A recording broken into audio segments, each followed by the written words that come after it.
Dès que l'heure de la prière arrivait, il se tremblait. La couleur de son visage changeait. Il ne connaissait plus personne. C'est comme s'il n'existait plus dans ce bas monde. Bismillah ar-Rahman ar-Rahim. Chères sœurs, chers frères. Assalamu alaikum wa rahmatullahi wa barakatuh. C'est le deuxième épisode des podcasts concernant la concentration dans la prière. Si vous n'avez pas écouté le premier épisode, je vous propose de l'écouter. Vous pouvez voir en fait le premier épisode, vous pouvez l'écouter dans la playlist des podcasts concernant la concentration dans la prière sur ma chaîne YouTube, le chiisme, ou dans les autres plateformes dans lesquelles je publie ces podcasts. Dans le premier épisode, je vous ai parlé de l'appel à la prière et de ses mystères, une petite réflexion concernant l'appel à la prière. Dans cet épisode, on va parler un peu du temps et de l'heure de la prière. Il est l'heure de la prière. Alors, qu'est-ce que je dois faire? C'est très simple, je fais mes ablutions, je prends par exemple une torba ou je vais à la mosquée, je dis Allah Akbar, je commence ma prière, après je finis, je sors de la mosquée ou à la maison je finis ma prière, c'est fini. Mais non, l'heure de la prière, c'est l'heure de ton rendez-vous avec ton Seigneur. L'heure de la prière, c'est un petit temps, un petit moment accordé par Allah à toi,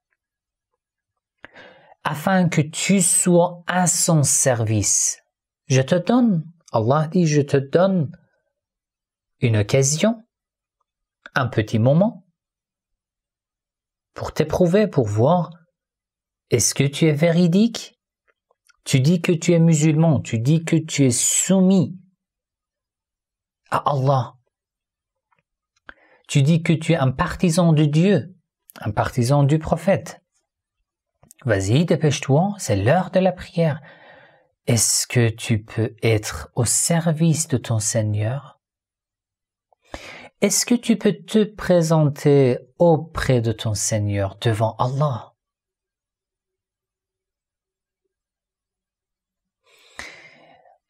Lorsque c'est l'heure de la prière, est-ce que tu ressens la joie de tout profond de ton cœur ou non?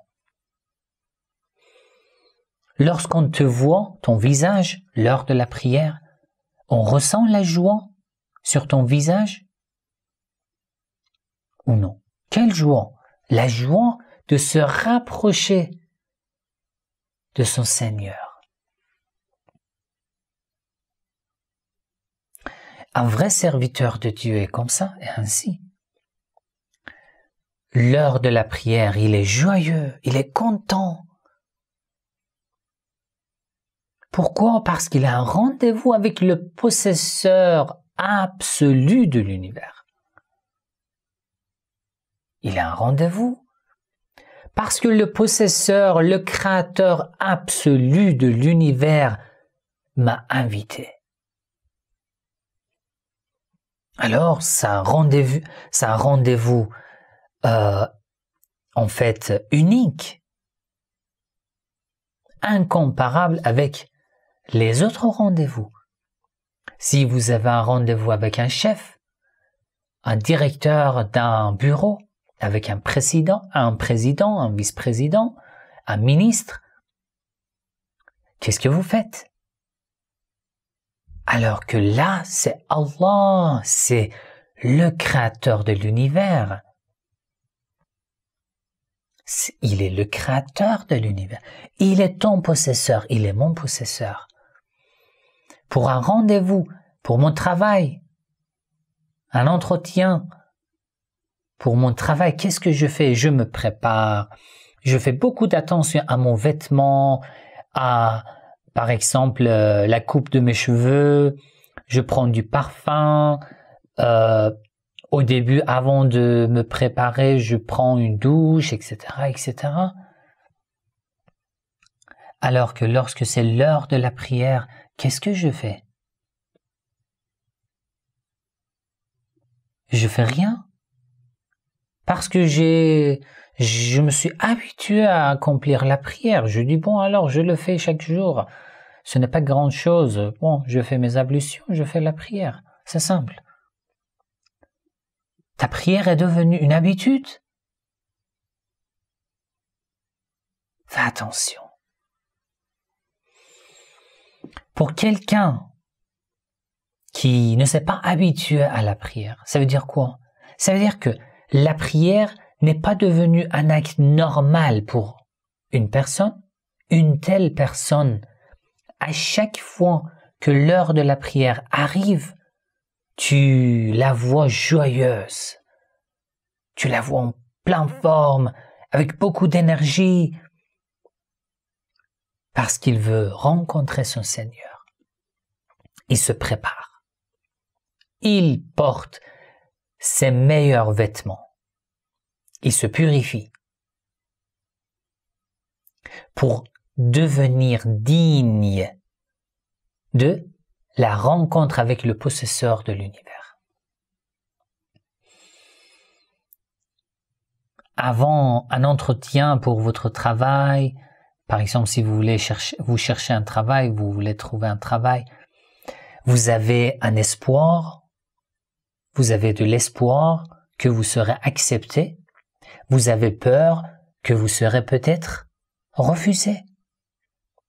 Un vrai croyant, à chaque fois que l'heure de la prière arrive, a peur de l'insatisfaction de Dieu à son égard et a en même temps beaucoup d'espoir de recevoir de la lumière de Dieu, de la miséricorde de Dieu. D'après plusieurs narrations, les épouses du prophète Mohammed sallallahu alayhi wa sallam disaient: le prophète était en train de nous parler.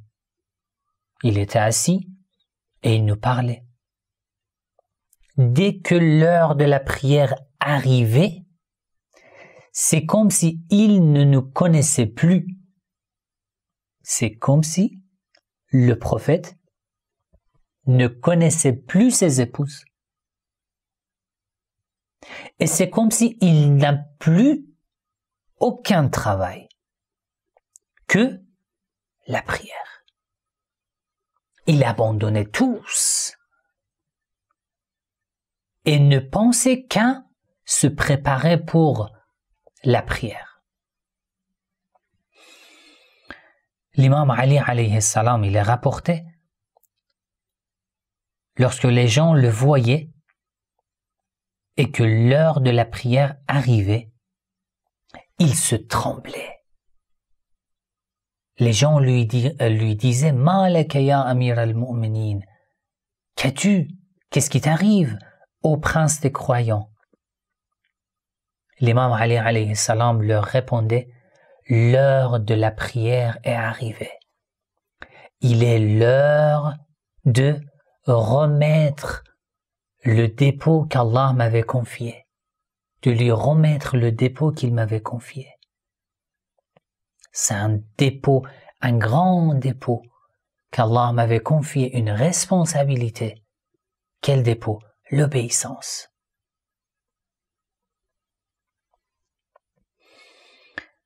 L'imam al-Sajjad alayhi salam, Ali ibn al-Hussein alayhi salam,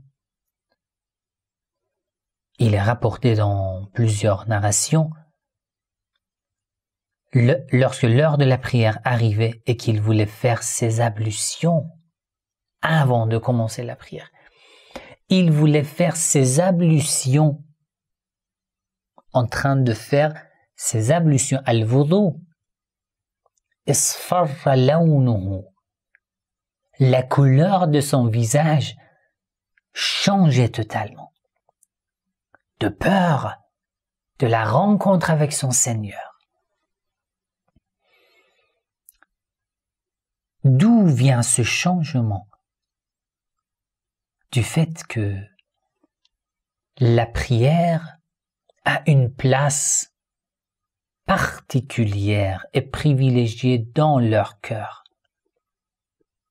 Ils ne changeaient pas, ils ne changeaient rien, ils ne changeaient le rendez-vous avec Allah avec rien. Pour eux, le rendez-vous avec Allah, c'était le travail, la responsabilité, la pratique la plus importante dans le monde. C'était une petite réflexion pour que dès que l'heure de la prière arrive, qu'est-ce que je dois faire? C'est comme un rappel à moi, d'abord à moi-même. D'accord? C'est à moi-même. Chacun prend une leçon de cette petite réflexion. C'est juste un petit rappel à moi-même. Lorsque l'heure de la prière arrive, qu'est-ce que je fais? D'accord, je suis au travail. Est-ce que dans mon cœur, je pense à Allah, je me rappelle de mon Seigneur? Est-ce que je suis conscient que c'est l'heure de la prière? Ou ça arrive et ça part et que je suis inconscient? Si je suis conscient, si j'ai une telle réflexion et méditation lorsque l'heure de la prière arrive, cela aura beaucoup d'effets sur ma concentration, la concentration dans la prière. Ça va m'aider énormément à me concentrer dans la prière. Inch'Allah, dans l'épisode suivant, je vais parler de at-tahara, la purification. Pourquoi faire des ablutions, par exemple? Que signifient les ablutions? Et l'obligation de faire des ablutions avant de commencer la prière. Dans l'épisode suivant, on va parler de ce sujet. Encore une petite réflexion sur les ablutions. Vous aussi, si vous avez des questions, vous pouvez écrire dans les commentaires. Je vais lire vos commentaires et je vous remercie pour tous vos commentaires, tous les messages que vous m'envoyez. N'oubliez pas d'en vous dire. Assalamu alaikum wa rahmatullahi wa barakatuh.